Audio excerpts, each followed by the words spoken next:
Hello, and welcome to the Fear of Snowflakes. We're about to talk about generational shifts in the workplace and how to lead the next generation of talent. I'm Heather, the CEO and founder of HM Pinnacle Consulting, and I am joined by my Gen Z co host, Beth. We're lucky enough to have her insight, wisdom, and humor, hopefully today. Here at the Fear of Snowflakes, or FOS, like we like to call it, we're turning the snowflake stereotype into your company's greatest strength. So let's get started. It's good to see you, Beth. Yes, you too. How's your summer So going? it's good. It's beautiful out. It's like 80 degrees here and sunny, so I'm Good. sure it's not as nice there. Okay, Just to make you I'm not jealous. complaining. I'm not complaining. So, for anybody who's tuning in, Beth happens to be on the East Coast where it's a lot warmer than here on the West Coast, where I think it's supposed to get to 75 today. Oh, Like, and that's people are nice. pulling out the shorts and the flip-flops and the whole nine I'm sure. yards. And I'm like, okay, that is pretty warm for us this time of year, though. Yeah, Feels I remember one time we went out there and it was like 80 degrees and everyone was freaking out there. They thought it was like a heat wave. And here it's like, oh yeah, it's just another day. It's true. People at 80 degrees feel like they're melting. They go to the Yeah. store and they rush out and they buy all the water in the store and the Yes, it was popsicles. crazy. And The you're like, grocery stores were empty. I was like, I know, that's and it's like 80. And I'm like, but I do have an air conditioned house, and an air that's conditioned office, so I'm not complaining. But yeah, in the summertime, people melt at 80 out here. It's hmm ridiculous. Okay, So so I'm dying to know what we're talking about today. Okay, so today we're going to be talking about benefits in the workplace, what Gen Z values, and how that's different from other generations, what they might want from a company. Oh, and since you're the guest on our HR Talks one, this is going to be interesting for you because you're going to see both sides of it. Yeah. Okay, Gen Z and benefits. Yeah, I think this is a good topic for any business leader, myself included, because I think my stereotypes are probably a little off. Although a lot of the individuals that I get to network with, wow, that was one, are in brokerage for benefits and that kind of stuff, and they've told me that there's a huge shift in what people are looking for. And I think that part of it has to do also with your guys' income. So when you're getting out of school and your income's at a lower level, some of those benefits that we have invested in the past are so much more expensive. I think that probably impacts what you guys choose to do benefit wise as well. Yeah, definitely. Also, the fact that you can stay on your parents' insurance till you're 26. So, what you might want Yeah. right out of college versus after 26 shifts, obviously. Um, so for Gen Z, you'll see when they're going into an entry level position or right out of college, they'll want more of the mental health days and Mhm. the fun benefits. But then once they It'll pass transition when surpass they 26, then obviously you want medical and dental and vision and all of that. so basically, and I'm probably going to get totally nailed for saying this. Basically, you guys want to be kids as long as you can and then become adults is how it is. Like, Yeah, I mean, why not? okay, I'm a little jealous. That's why I said that because they didn't have things like that when I was growing up. Yeah. Um, your benefits cut off when you like graduated from high school, went to college, kind of thing, right? I actually had my own benefit plan in college. Like they had a college plan you could buy. I don't remember how much it was, a month or whatever, and then you'd go to the clinic on site and that kind of stuff. Yeah, Because we still have that too, but it really just depends also like whether your health insurance covers care in different states if you go to yeah, school out of state. that's true So too. some college students do use like the school's medical programs for sure. Yeah. But So then, do your parents remind you, just out of curiosity, hey, you're only here till you're 26 and then I can get rid of you kind of Okay. I'm wondering that well, because ours it's is expensive. mine's a little bit oh, it's a well, so my mom's a teacher, so she Oh, has really never good mind. She has yeah, she great has benefits. yeah, she does not make a lot of money, but she has No. really, really good Shout health out to insurance. teachers, though. They don't make Yeah. a lot of money. They work really hard, but at least they have really excellent benefits usually. Yeah. So when she stops working in the next year or two, then we'll have to go to my dad's, and that'll be a lot more expensive. So we'll see. What's the likelihood they'll kick you off at that point? I don't know. I think it just depends on if I have a job that gives me good Benefits. benefits, then Okay, yeah. so sorry, off topic. Now back onto topic. So let's talk about that. So when you come into a first job, second job, if you've worked during college, that kind of stuff, a full-time job, and your employer says, hey, here's our benefit plan and package, and it really is the medical, dental, vision, because the majority of their employees are looking for that, and they don't have some of those fun benefits, as you called it, does that deter you from wanting to work with them? I think for some people, it definitely would, Wow. Okay. especially mental health. I think the companies that are giving like the mental health days or like counseling sessions and stuff like that, I think is really attractive for my generation because mental health is so prominent, like talked about so much, and really emphasize that that's so important for, not getting burnt out in work and life. So maybe it would deter people, but obviously it depends on like the size of your company, what you make, how much money you're making. Yeah, all of those things. So here's the thing that blows my mind about this is you guys would be okay if we called it mental health days. And like you went and you asked for a mental health day. It's a stereotype from other generations that mental health means there's something wrong with you and we would just prefer more personal time off so we can do it for whatever we want and we don't have to tell you what it's for. But I think you guys are okay having that be a part of what you bring to work is this is all of me. This is my good Yeah. days, my bad days, my healthy days, my non-healthy days. I am burning out. I am overwhelmed. I just broke up with a boyfriend and I need a day. Like you guys are okay bringing all of that into and discussing that in your work environment with your supervisor, HR, whoever, in a much more comfortable way. I think you guys are more in tune to who you are as a person, maybe, and you know how that impacts your work, maybe. Is that where that comes from? Yeah, definitely. I also think it's been talked about our whole lives, mental health, like destigmatizing mental health and talking about your feelings and getting help when you need it. So it's just much more normalized, I would say, for my generation to recognize that about ourselves and recognize when we need just a day. And Yeah. it will help in the long run with working because you're not going to get burnt out as quickly or Thank as you for that. easily. Thank you for that because I can see in CEOs' minds right now, oh my gosh, they need days off like for mental health. Like what on earth? I don't give that to everybody, but you're right. You just said it like in a nutshell. What we're not thinking about are the long-term benefits of allowing those days and that benefit to you guys up front because you're more engaged when you are at work. You come back healthier and ready to go. You stay longer in the organization because you feel like you're taken care of. Like there are some huge pluses, financial pluses too, to owners and companies if they allow the use of those kinds of benefits. And I think they need to change that stereotype in their mind that, oh, that means that they can't commit to a job or to a day or anything like that. No, it means I just know when I'm having a day that I'm not going to be productive in your work environment, and so I should probably not be there. And then I Yeah. can give you a better day the next day or something. Yeah. And it's so expensive to replace an employee, so it's better to Oh, spend the money amen to that on one. benefits. It's true. And that's one of the things I think people like to act like the cost of benefits is so much. But in all honesty, the cost of actually replacing your employee and that turnover, way higher than the cost of the benefits for that employee. Yeah. And a couple mental health days, that really doesn't cost. Because in all honesty, you're still going to have to do the work, right? You may do it the day before, the day after, your team may help support it. The work still gets done, but you get that opportunity or that breather that you need to be able to do that. Okay, so that's mental health days. What else is important? Well, I would say that's like the main difference between like let's say your generation and my generation. I think it's also important for millennials, but maybe on the younger side. Um, let's see. Definitely, obviously, like pay time off, vacations, and stuff like that. That's what everyone wants. And also hybrid work also kind of ties into not mental health days, but how Gen Z Into the loves the benefit package. hybrid work schedule. Yeah. Okay. So first, before we go on, can you hear the dog breathing under my desk? Because I just don't want people to think I'm like heavy breathing. And the dog is like, he just I went for, actually can't. okay, good. He went for a run and he's like hyper breathing and underneath my desk. And I'm like, okay, I just don't want people who are listening to worry that one of the two of us just is out for a run or something. So I appreciate that it's about balanced. It seems like all your benefits are about balance. Yeah. The time off, the need for community, the opportunity for wellness days, those kinds of things, right? It's more in alignment with balance for your work and your personal.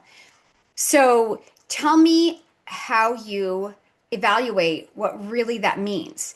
So if I said you get 2 weeks of paid vacation or 2 weeks of PTO when you start with us, is that a number to you, or do those numbers not mean anything? 2 weeks, 3 weeks, 10 weeks, 5 days? Like, how do you, as a Gen Z, how do you evaluate what that looks like? So business owners know you're insulting somebody if you say you only get 2 days off, or you're overpromising if you give them 4 weeks off. Like, is there a, like kind of a standard in your guys' head of what that should be? Great question. I don't know. I feel like 2 weeks when you first start. I mean, I know like sometimes it's accrued and Yeah. depends on how long you're working there, obviously, but um, I've heard also like the unlimited PTO and stuff. That's like not really. People think that's like amazing, and it's not. It's horrible. Yeah. So It's horrible from both perspectives. I think the idea, if I could warn any business owners, don't think it's a good benefit and don't do it. One, because the accountability on the backside, like HR, payroll manager, whoever it is, how do you decide that employee A takes off every other week, right? But it's unlimited, so they can. Employee B is scared because employee A is off all the time, so they only take off 1 week a year. They burn out quicker. Like, how do you can't balance it that way. You yeah, can't decide how to use it. And then from an HR perspective, you're like, I'm overpaying Beth over here who took 6 weeks off, and I'm underpaying Joe over here who only took 1 week off because you're getting paid whether you work or not, right? yeah, So it's those kinds of concepts that make it difficult. And then for your side of it, or my side if I was in that, I feel guilty. Like, oh my gosh, is taking 3 weeks off too much? Like, is my employer going to, oh, I really wanted to go on this vacation, but I already used two other weeks this year. Do I have to wait? Like, I'd be panicking inside on whether or not it was too much time, not enough time. Like, some structure helps make it manageable, in my opinion. yeah. I agree. I think if I was told I had unlimited PTO, I wouldn't know what to do with myself. I know. That feels scary. Like you're saying, I wouldn't like how much is too much, and Yeah. you know. So I think the idea of like an accrued PTO sounds like reasonable. However Yeah. long you're there, you rack up your days. Um, I don't know like the specific amount for my generation of what is like Okay. reasonable, but yeah, I don't know. Interesting. Okay, so now I'm going to ask you, what do you think an out of the box benefit that your generation might want would look like? So I can tell you that, like for millennials, pet insurance became a huge one. Everyone, after the pandemic, everyone had animals. They had dogs, cats, whatever the case may be. And so pet insurance became one that people were like, yes, I want pet insurance for my animals. And it became a really big selling benefit that companies could provide for a very reasonable price or not paying for it at all, but it was an offering. So tell me something out of the box that you think your generation would love as a benefit. Well, this is a good segue. We can play our game now. Oh no. So, Okay, okay, okay. because I feel like You're this might frightening spark me on some this good game thing. I'm dying to know conversation. that there's got to be something out of the box. Okay, okay. What's Okay, my rules? so I'm just gonna read. So there's eight benefits from Okay. Gen Z. And Okay. what you're gonna do is, so I'll read the first one, and you'll say what you think 1 through 8, where that ranks for how valuable it is for Gen Z. 1 through 8, one being, oh my gosh, this is the best benefit for them. Yeah. Eight being, I don't think they really even notice it. Yes. Okay. So And you're going to give them all to me at once, and then I'm going to rank them and tell you? no, so this is what's hard. So I'm just gonna read them. Like I'll read the first one, and you have to pick, but then you can't What? change it. Yeah. So then you'll Oh, see. wait, You'll wait. And be I can't surprised. change it either? Oh, this is so No. not fair. Okay. So you're going to torture me and give me one. I have to number it. And then I'm gonna look like an idiot when we get down to eight, and it really should have been number one. Oh, okay. I Yeah. see how we're playing this game. Yeah. Thanks, Beth. Okay. Okay. The And these are first only for one. Gen Z, right? Yeah. Okay, okay, okay. Okay. I'm The honing my first. Beth. I'm honing my Beth. Give me 1 second. Okay, I think I have my Beth hound. Okay, let's go for it. Okay. The first one is student loan assistance. Ooh. I'm gonna say, oh, I should write these down too so I don't overuse it. I'm gonna say 6. No, wait, five. I'm gonna say five for loan. Okay. Also, there's no right or wrong answers. It's just what you think from your perspective. Well, the right answer is going to be that I'm going to test you to tell me which order you put them in, and then we'll see how close I am to Okay, reality. good idea. Good idea. Okay. Okay, next one is pay time off, like vacation, sick, personal Okay. days. This is going to be high up. You mentioned this when we were having our conversation earlier. So I'm going to say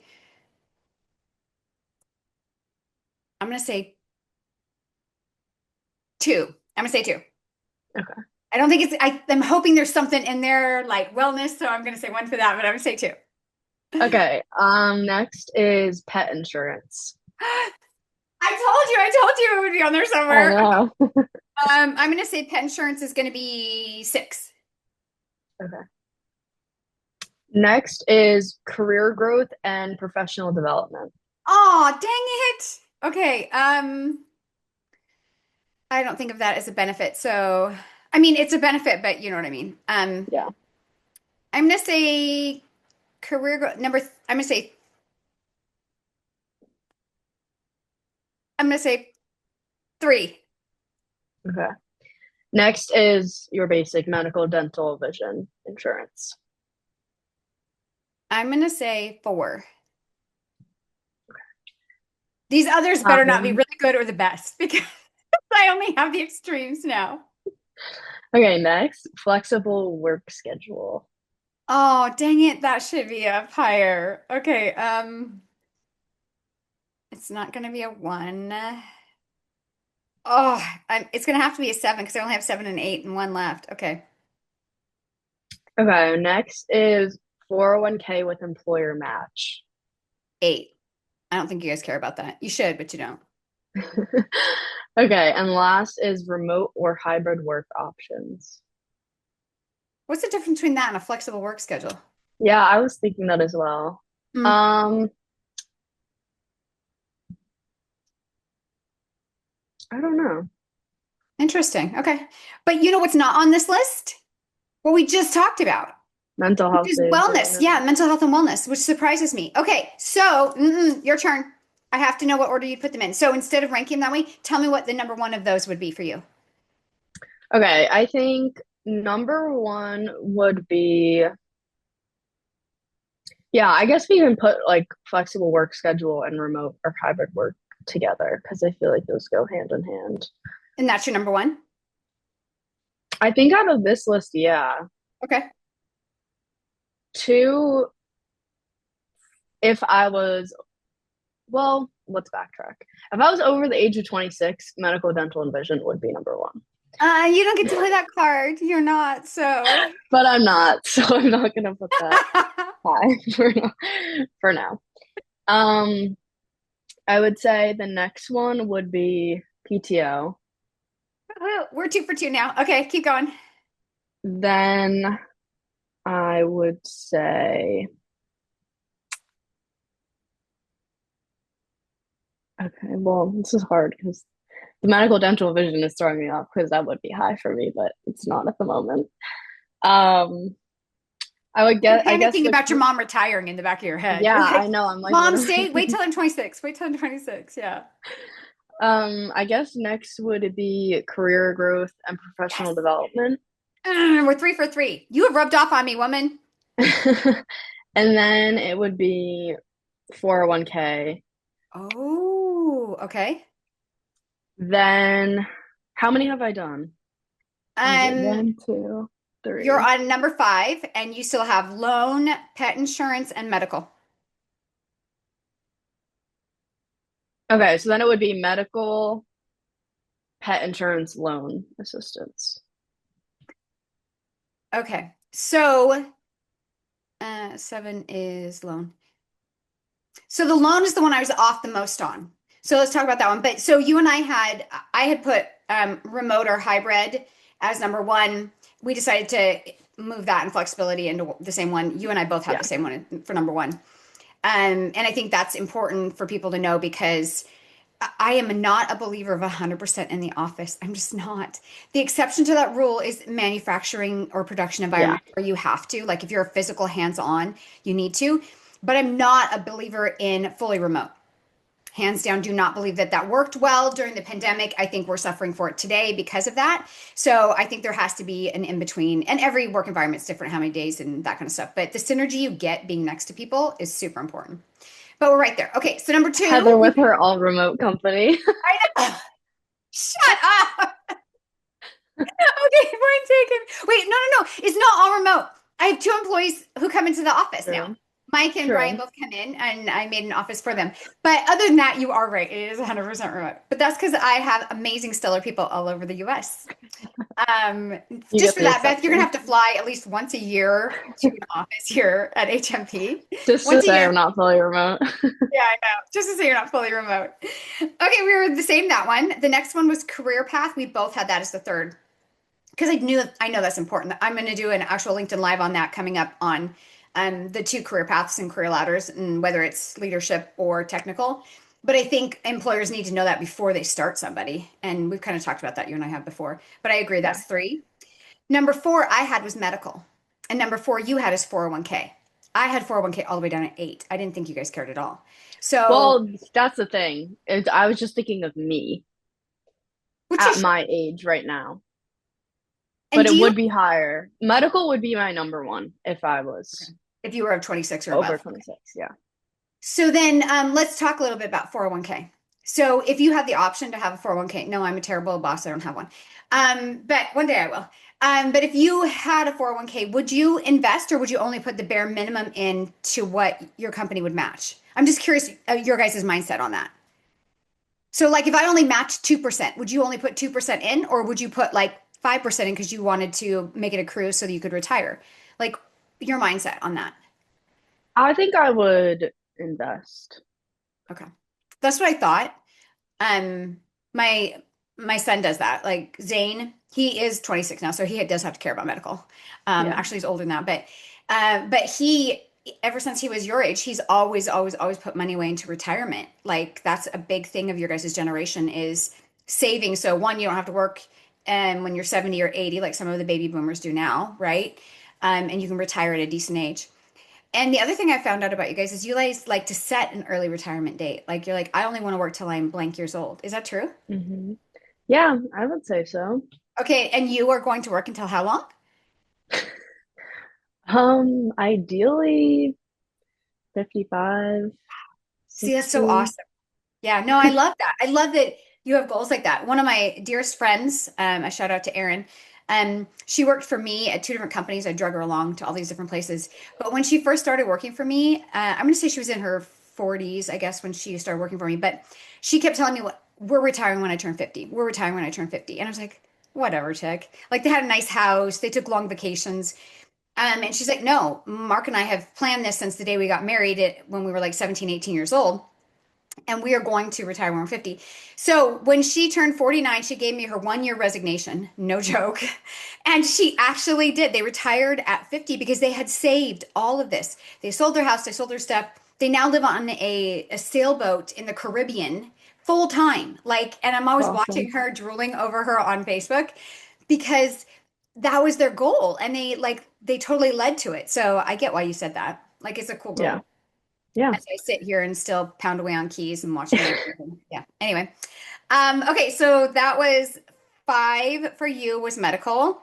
Five for me was the loan. Six was pet insurance for both of us. So it has some value, but not as big of a value as it does like for millennials. And then seven, you had loan, and I had the 401k, and we talked about the 401k. So talk to me about the loan thing. So is that not a big deal to, are you guys just, okay, this is just part of what I have to do. I have to pay off my student loans when I get done, or? Um, yeah, I honestly didn't haven't really heard of that being a big thing, so that's why I kind of put it low. Um, and also like once you get a job and you start making money, you're able to start paying it off. So I don't like in a way the company is already kind of relieving you of that, if you know That's what I'm true. saying. And that, I kind of I like your idea of that because it's really not something the company needs to be investing in for you. I mean, they're investing in you Yeah. and that's paying it off. But I also think one of the things I give you kudos for and your generation is accountability and ownership. Like you're like, this is mine. Like I have to pay it off. Yeah, Like I'll get a job, I'll exactly. take care of it, right? And I Hmm. super respect that because there are so many people of different generations that have the mentality like, hey, someone needs to take care of this for me or that kind of stuff. So Yeah. I love that. So we weren't too far off, which is good. Yeah, you're learning. Yeah, I am. Thank goodness. This is why we hang out. Um, so one of the things I would say for employers are they'll pay attention to that list, right? Pay attention to, and then if you're in doubt, reach out to your Gen Z. Hey, your kids. If you've got kids of that age, reach out to them, or reach out to your employees, or do a school survey in a local, college or tech college, and just ask, like, hey. If you were coming to work for me, what would be important to you? What's the value behind these things? So that you can make sure you're building out programs and plans that will entice, attract, and retain your Gen Z employees, because that is where the future is. So you need to know what it's going to take for them. Oh, one of the things I want to know, Beth, is what about continuing education? Or does that fit within the career path stuff? So I've actually thought about this a lot, like whether it's worth it. Like I'm kind of a big believer in like if you can start a job and you feel like you can just pick up the skills on the job, then why like waste money at that point going to get a master's or something? Because higher education is so expensive now. And I think a lot of what you would learn through that program, I just think, in my opinion, learning on the job is way more valuable than learning in a classroom, is at least what I found.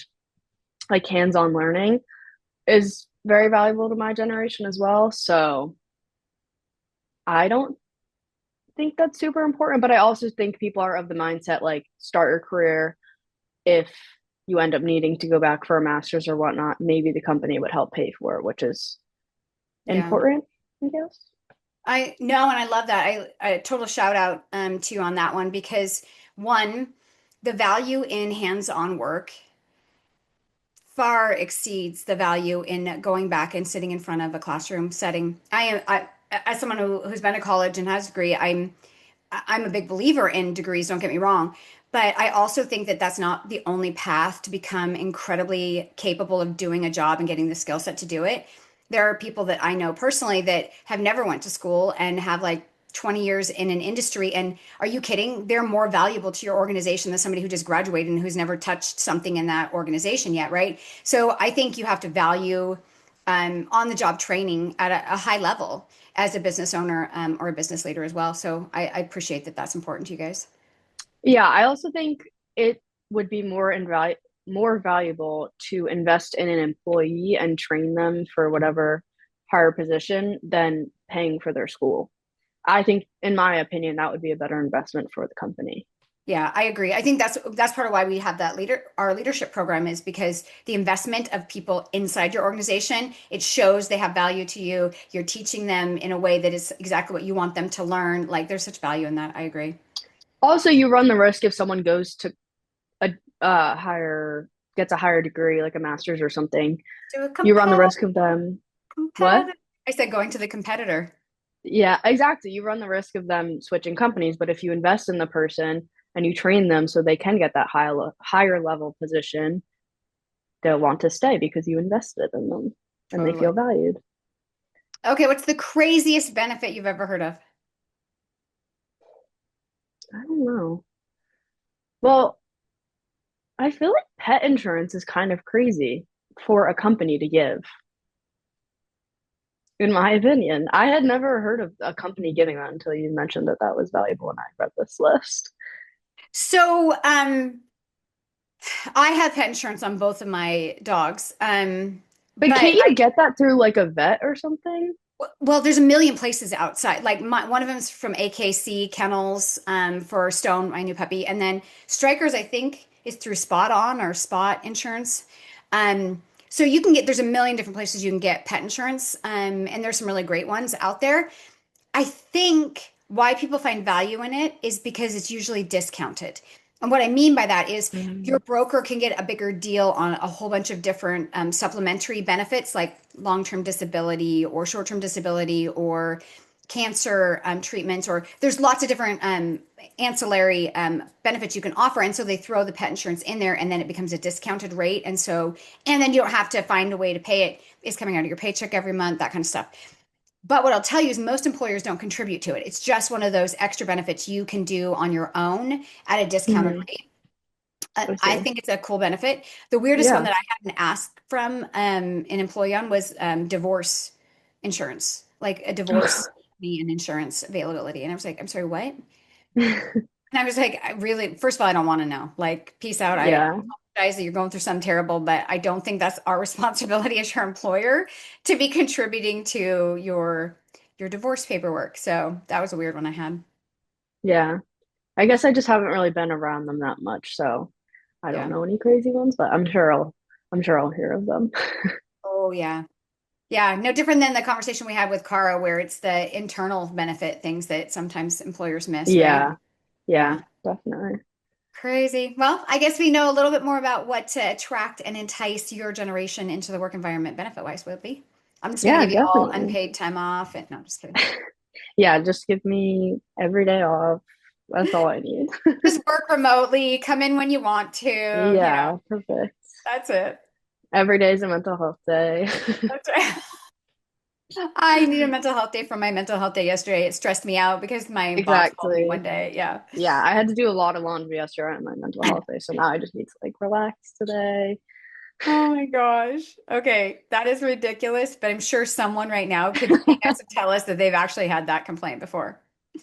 Probably. I have seen some of the crazy reasons people choose mental health days. Some of our employers like make them list it out. One of them just said, I just can't see myself coming in today. And I was like, alrighty It's just not gonna work for me today.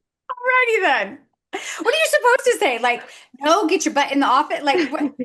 You can't. Yeah. Yeah. Those are the ones you're like, wow. Commitment, buddy. Commitment. Yeah, at least they're honest. Yeah, it's true. Okay, well, that was fun. Yeah, that was torture. Thanks for giving me a list that Yeah, well, you're okay, I welcome. passed at least a B, right? A B? Yeah, no, I think more. I think you Really? get, I'll take a B I think plus or you an A get, minus. I think you get an A minus or an A, honestly. Oh, you made my whole day. I only like A's. Oh my Okay, gosh, that was so fun. Thank you, Beth. I appreciate us talking about benefits, and I hope employers yeah, actually gain some knowledge from it. And they can always reach out. yeah, definitely. Okay, well, thank you all for tuning in to the Fear of Snowflakes, where every generation brings something worth listening to. So if you're watching this on YouTube, definitely subscribe to our channel. It's just HM Pinnacle Consulting. And you can also find us on Spotify if you just look up Fear of Snowflakes. So we'll see you on the next one. Thanks so Bye. much, guys. Bye.